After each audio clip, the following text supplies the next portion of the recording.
Okay, got the exhaust put on last week, and I kind of touched up the wells with exhaust paint, and I'll show you that right here. Actually, what I did was I made the pipes come out the side, so it's got that kind of look now, and guy did a nice job.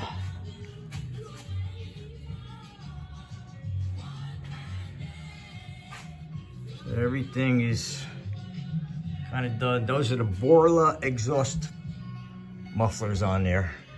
And they're very quiet, except when you let off the gas, they rap. And that's what I wanted. So I touched everything up there. There we go. And front end, everything is pretty much done. So everything's nice and clean, looking good like it should. And that's it for the '67 Buick Riviera.